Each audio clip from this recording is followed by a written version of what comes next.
Bismillahirrahmanirrahim. Alhamdulillahi rabbil alamin. Allahumma salli ala Sayyidina Muhammadin wa ala ali Sayyidina Muhammad. Amma ba'du.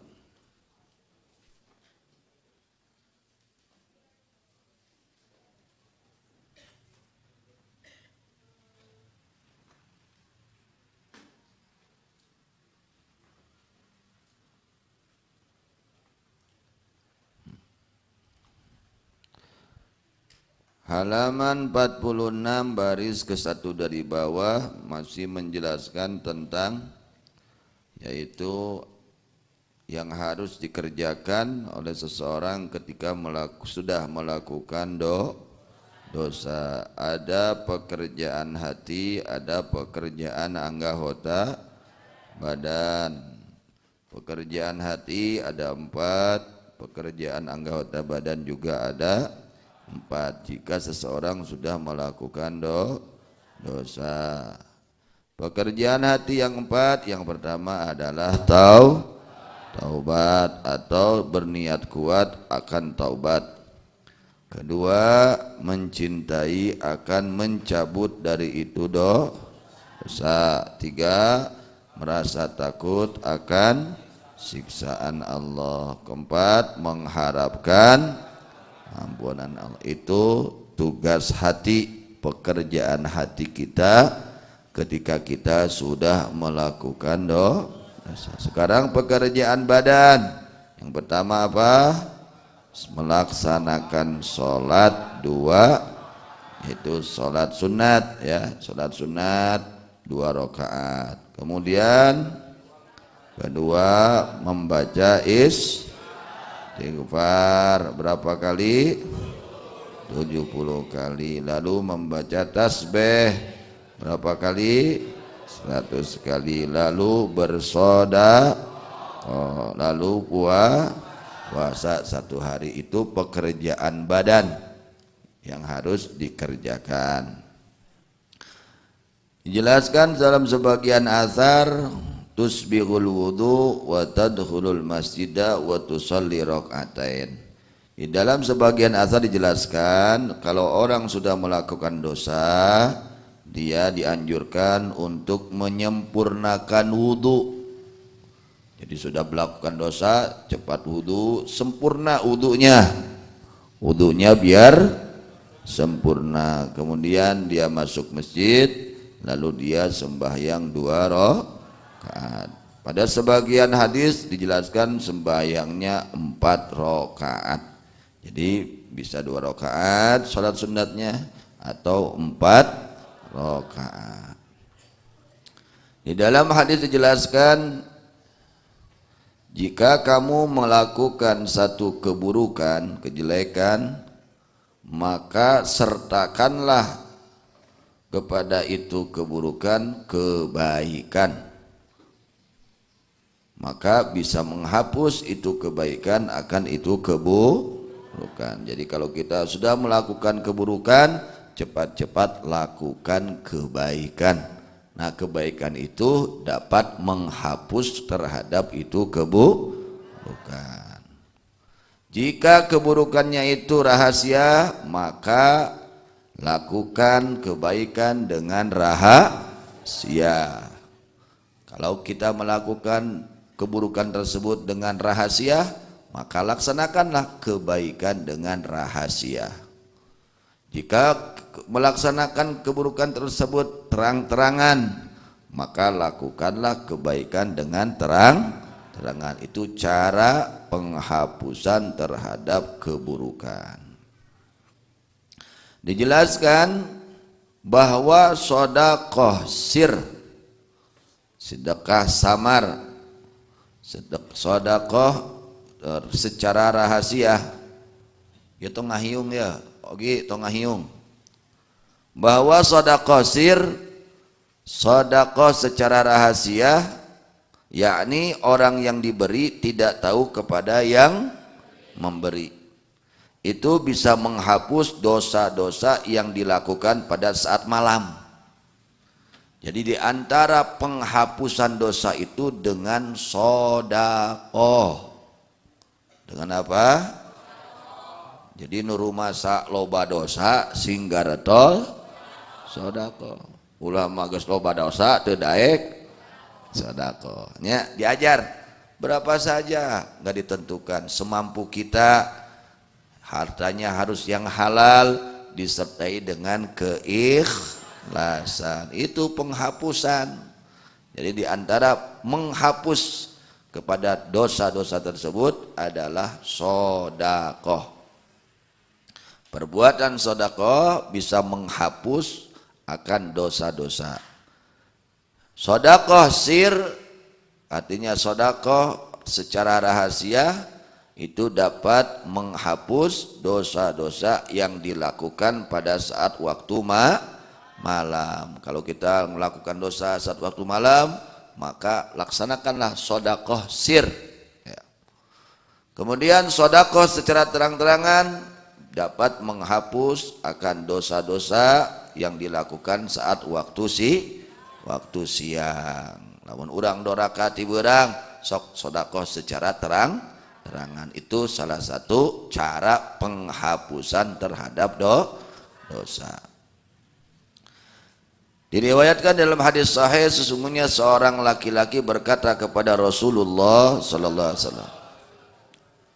Kata seorang laki-laki, ya Rasulullah, sesungguhnya aku ini telah merayu seorang perempuan sampai terjadi segala sesuatu kecuali jima, tidak sampai berjima, sampai perlukan, sampai bersentuhan, tapi tidak terjadi perzinahan. Maka hukumilah aku dengan hukum Allah. Seorang laki-laki tersebut mengatakan seperti itu. Maka hukumlah aku dengan hukum Allah. Kata Nabi SAW, apakah kamu tidak sholat berserta kami akan sholat subuh? Tadi kan kamu sholat subuh. Berkata itu laki-laki, bala, iya wahai Rasulullah, tentu saja saya tadi sholat subuh berjamaah dengan engkau. Maka bersabda Nabi Muhammad SAW, sesungguhnya kebaikan-kebaikan dapat menghilangkan kepada keburukan-keburukan. Ya, salatnya kamu itu menghapus kepada keburukan-keburukan kamu. Artinya ada sabda ini, penjelasan ini menunjukkan bahwa sesungguhnya dosa selain zina, yaitu bersentuhan, pelukan dan dengan perempuan yang tidak halal, selain zina pokoknya, itu termasuk dosa kecil. Termasuk apa? Bisa dihapus dengan sholat, ya, bisa dihapus dengan ibadah sholat. Karena Rasulullah SAW telah menjadikan sholat itu penghapus kepada dosa kecil. Dengan yang ditetapkan oleh sabda Nabi Muhammad SAW, as-shalawatul khamsu kaffaratun lima bainahunna illal kabair. Bahwa sholat-sholat 5 waktu adalah penghapus kepada dosa kecil yang terjadi antara sholat 5 waktu. Andai kata ada orang melakukan dosa kecil, begitu habis sembahyang subuh dia melakukan dosa kecil, ya, sampai zuhur, nah dia sholat zuhur, maka dosa kecil yang ia lakukan antara subuh sampai zuhur dihapus oleh sholat zuhur, kecuali illal kabairo, kecuali dosa itu harus taubat, tidak cukup dengan melakukan sholat harus. Tapi kalau dosa kecil dengan sholat dihapus oleh Allah Subhanahu wa ta'ala. Kalau dosa kecil, andai kata melakukan lagi dosa kecil dari zuhur hingga asar, lalu dia sholat asar, maka dosa kecil dari zuhur hingga asar yang ia lakukan dihapus dengan sholat asar. Jadi orang sholat itu terus sering penghapusan dosa, selagi bukan dosa besar yang ia lakukan. Harus. Maka fa'alal ahwali kulliha, maka kepada segala keadaan hendaknya dia memeriksa dirinya setiap hari. Pariksa ke urang teh, diri urang teh hudang sare tepi ka sare deui pariksa. Diperiksa oleh kita dari mulai bangun tidur sampai tidur kembali, mata dipakai melihat apa, pendengaran mendengar apa, ucapan lidah mengucapkan apa, tangan ngetik apa, menulis apa, mengambil apa, kaki melangkahkan kemana, itu harus diperiksa setiap hari dari mulai bangun tidur hingga tidur kembali, dan mengumpulkan keburukannya. Ternyata aduh banyak kesalahan nih, maka berusaha di dalam menolak itu keburukan dengan memperbanyak kebaikan. Ternyata waduh banyak keburukan nih, perbanyak kebaikan. Jadi kebaikan tersebut dapat menghapus kepada keburukan yang kita lakukan. Jika kamu bertanya bagaimana ada istighfar itu bermanfaat tanpa melepaskan tali menetap atas perbuatan dosa. Jika bertanya bagaimana ada itu beristighfar bermanfaat tanpa melepaskan tali menetap pada perbuatan dosa. Sedangkan di dalam hadis dijelaskan al-mustaghfiru minadz-dzanbi wa huwa musirrun alaih kal mustahzi bi ayatillah. Orang yang istighfar dari dosa, astagfirullah, astagfirullah gitu. Tapi dia tetap melakukan dosa, tetap ongkoh istighfar tapi teureun doraka. Kata Nabi, kal mustahzi bi ayatillah, orang tersebut seperti orang yang mempermainkan terhadap ayat-ayat Allah, ngaheureuikeun ayat Allah. Jelema anu istighfar tapi manehna istighfar tina dosa, tapi manehna matuh dina dosa, teu daek ngalepaskeun diri tina dosa, eta lir ibarat jelema anu ngaheureuikeun kana ayat-ayat Allah. Sebagian para ulama mengatakan, aku beristighfar memohon ampun kepada Allah dari ucapanku astagfirullah. Dikatakan lagi di dalam keterangan al-istighfar bil lisan taubatul kadzabin, bahwa istighfar dengan lisan saja itu taubatnya orang-orang yang dusta. Berkata Siti Rabi'ah al-Adawiyah, istighfaruna yahtaj ila istighfarin katsir. Istighfar kita ini membutuhkan kepada istighfar yang sangat banyak.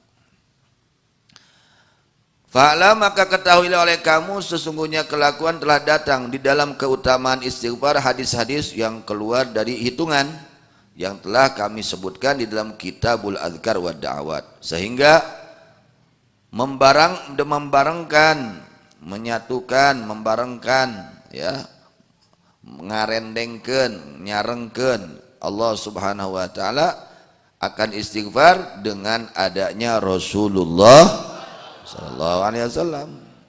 Allah menggandengkan istighfar dengan adanya Rasul.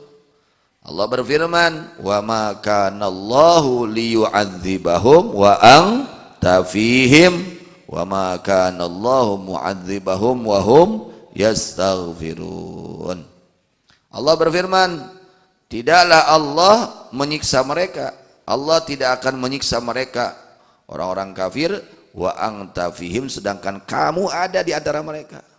Allah tidak akan turunkan siksaan kepada mereka orang-orang kafir sedangkan kamu ada di antara mereka. Itulah keistimewaan, keagungan baginda Nabi besar Muhammad sallallahu alaihi wasallam, sampai Allah tidak akan menurunkan azab kepada mereka orang-orang kafir jika kamu berada pada mereka.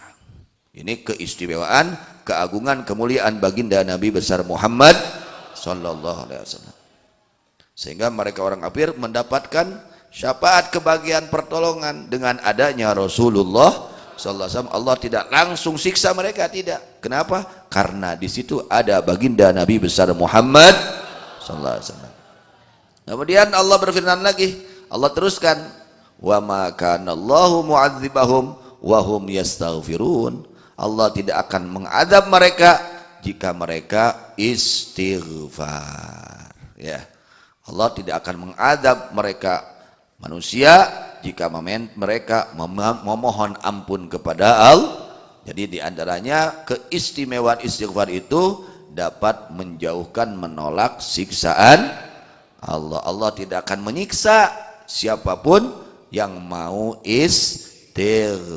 Allah tidak akan menyiksa mereka jika mereka istighfar. Maka berkata sebagian para sahabat, berkata, kami semua mempunyai dua keamanan dari Allah. Allah memberikan keamanan, dua keamanan untuk kami semua, kata Pak sebagian para sahabat.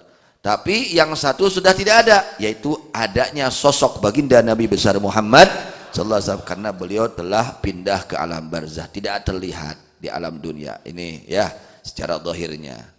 Beliau sudah wafat, sudah pindah ke alam barzah itu. Tapi tersisa satu, apa? Yaitu istighfar, kata para sahabat.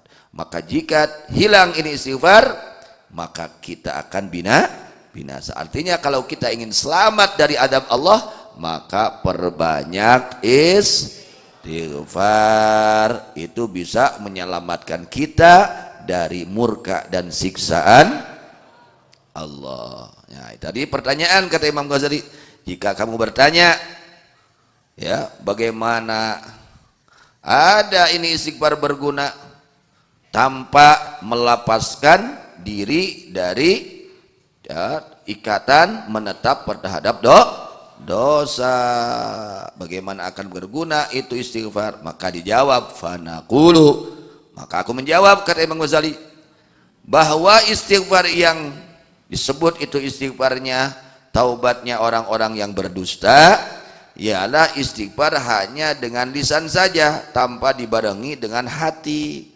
Astagfirullah, astagfirullah, tapi hatena teu istighfar, tidak ada penyesalan di dalam hatinya. Nah, itu istighfar orang-orang yang dusta. Ya, artinya manfaatnya sangat sedikit.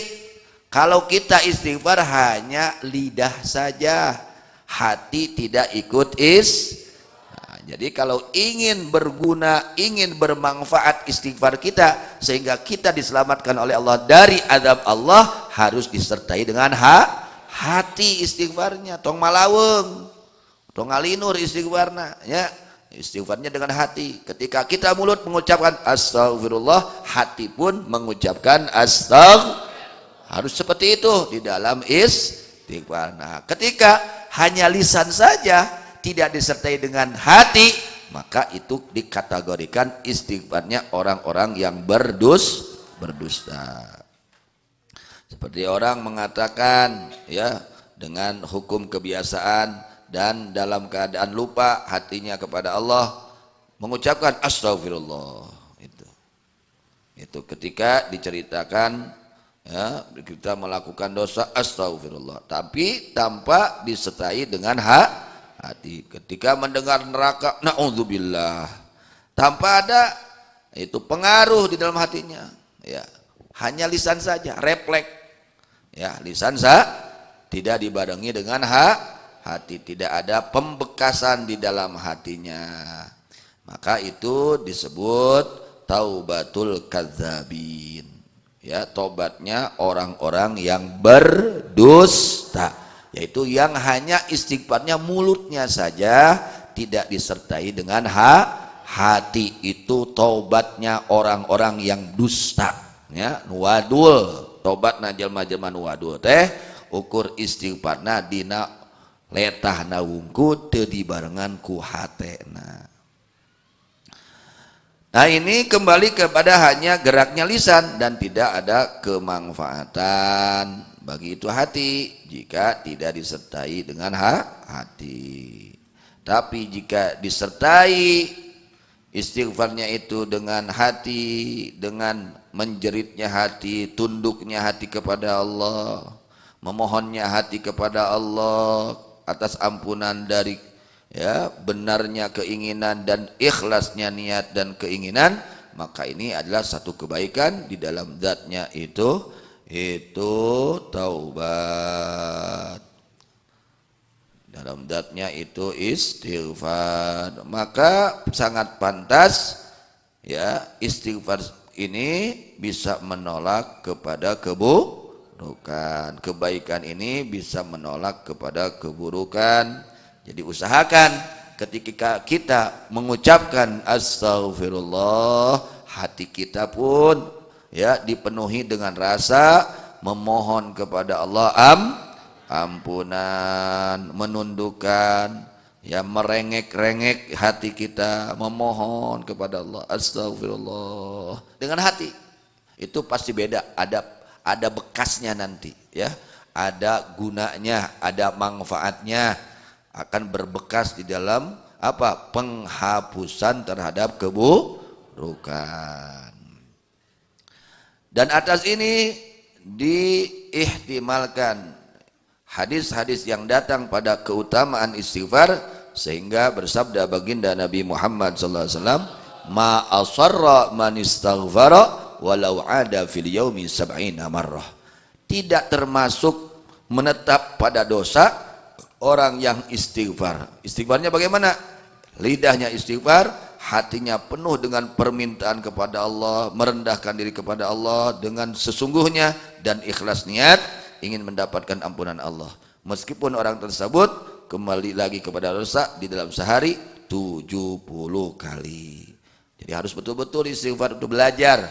Kalau kita istighfar, belajar dengan penuh hati, dengan hati astagfirullahaladzim. Nah, dengan penuh hati dihayati hati kita dengan penuh rasa membutuhkan ampunan Allah, dengan niat yang ikhlas, dengan kesungguhan di dalam memohon ampunan. Nah, ini adalah ibarat dari istighfar dengan hati. Dan untuk tobat dan istighfar ada beberapa derajat, dan awal-awalnya tidak kosong dari guna dan manfaat, meskipun tidak sampai kepada akhir-akhirnya. Artinya pasti ada manfaatnya.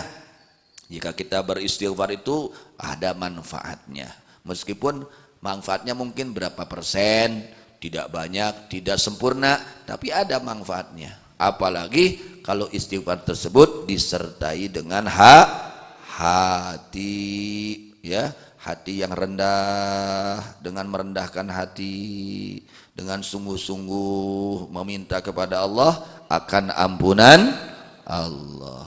Oleh karenanya berkata Imam Sahal Tusuri radhiyallahu anhu, tidak boleh tidak bagi seorang hamba pada segala keadaan dari Tuhannya. Dia harus, artinya Tuhannya itu harus harus terus kontak kepada Tuhannya. Seorang hamba harus kontak kepada Tuhannya, dilibatkan lah gitu. Harus melibatkan Tuhannya, yaitu Allah Subhanahu. Ketika dia berbuat baik, dia libatkan Tuhan, Allah tuh libatkan. Saya bisa berbuat baik karena pertolongan Allah. Harus seperti itu. Ketika dia bermaksiat, dia libatkan kepada Allah. Saya ingin taubat kepada Allah karena Allah itu Maha Pengampun dosa. Harus seperti itu. Paling baik daripada segala keadaan itu hamba adalah kembali kepada Allah pada segala sesuatu. Jika dia berbuat maksiat, maka dia ucapkan, ya Allah, semoga engkau, ya Rabb ustur alayya, semoga engkau menutup ini dosa, dosaku tutup ya Rabb, jangan sampai orang lain tahu atas dosa yang aku lakukan. Ya, itu ketika kita melakukan dosa. Ya nya nalika urang doraka nya ngadoa ka Allah, ya Allah ustur alayya, ya Allah tutup ini dosa, jangan sampai ada yang tahu satu orang pun, bahkan anak istri jangan ada yang tahu, ya Allah ustur alayya. Mana sok doraka sok, tak gitu ngado anak pas doraka teh geus doraka teh, ya Allah tutup ini aib saya, dosa saya.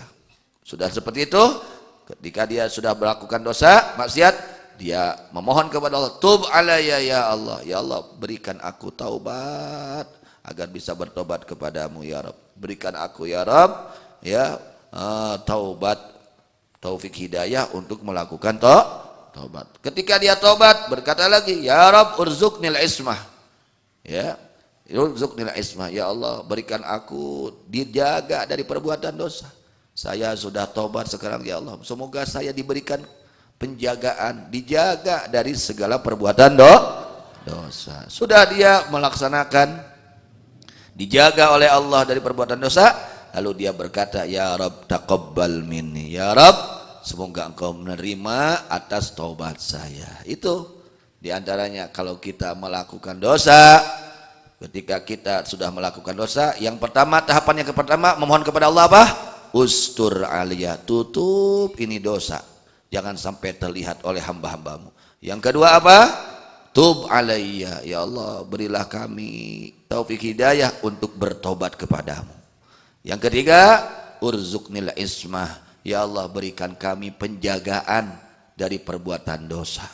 Yang keempat, ketika dia bisa melakukan taubat, dia berkata, ya Rabb taqabbal minni, ya Rabb terimalah taubatku ini. Gitu, osok itu darah. Udah karek nyaho bu ya, mata kudu ngaji, tuh ku ngaji mah dikapangi, urang teh kudu kumaha teh, ya mah geus doraka wae, tara ngaji, beuki we teureun dorakana. Hah? Mata kudu ngaji, kaji mah kapangi, kudu kumaha lamun urang doraka, cara ngahapus kagorengan teh kudu kumaha. Kartos, tahapannya 4. Yang pertama apa? Kita memohon kepada Allah supaya ditutup dosa kita oleh Allah. Yang kedua, memohon kepada Allah supaya diberikan taubat. Yang ketiga apa? Memohon kepada Allah supaya dijaga oleh Allah dari perbuatan dosa. Ketika kita ditakdirkan oleh Allah taubat dan dijaga oleh Allah, kita yang keempat memohon kepada Allah, urzuqni taqabbal minni, ya Rabb semoga engkau menerima taubatku. Tah eta nya di mana urang geus doraka teh kitu tah, baca ke urang nyuhunkeun ke Allah dengan hati, bukan hanya dengan mulut, bukan hanya dengan hati, dari lubuk hati. Ya Allah tutup ini aib saya. Atuh da lamun ditembongkeun doraka urang, aib urang, saha nu rek deukeut ka urang? Pamajikan ge meureun hayang dicerahkeun, ha si akang teh sugan teh bagur kuningan kieu meureun gitu. Tapi oleh Allah ditutup aib kita, dosa kita, sehingga orang lain enggak tahu dosa kita. Ya, ini masing-masing punya dosa, semua punya dosa. Saya banyak dosa, semua punya dosa, tapi ditutup oleh Allah. Ya, sehingga kita berbuat baik, ya, tapi karepeh rapi, salaki pamajikan, padahal ditutup dah dosa-dosa datanya. Padahal sok aya goreng sangka salaki ka pamajikan, pamajikan kasa, tapi oleh Allah ditutup sehingga menganggapnya suami itu ini istri soleha bener, menganggapnya si istri kepada suami ini suami soleh bener, padahal isi hatinya wallahu a'lam. Nah ini diantaranya tugas kita ketika kita telah mengakukan maksiat. Yang pertama apa? Memohon kepada Allah ditutup dosa kita. Yang kedua, mohon kepada Allah supaya diberikan taubat oleh Allah. Yang ketiga, memohon kepada Allah dijaga dari perbuatan dosa. Yang keempat, memohon kepada Allah agar diterima taubat kita. Mudah-mudahan Allah Subhanahu wa taala jadikan kita orang-orang yang taubatan nasuha taibuna ilallah, orang-orang yang bertobat dengan sesungguhnya kepada Allah Subhanahu wa taala. Diampuni dosa-dosa kita semua, dosa orang tua kita, dosa guru kita, dosa keluarga kita, dosa muslimin muslimat, mukmin mukminat. Mudah-mudahan Allah ampuni dosa kita semua zahiran wa batinan, amin ya rabbal alamin.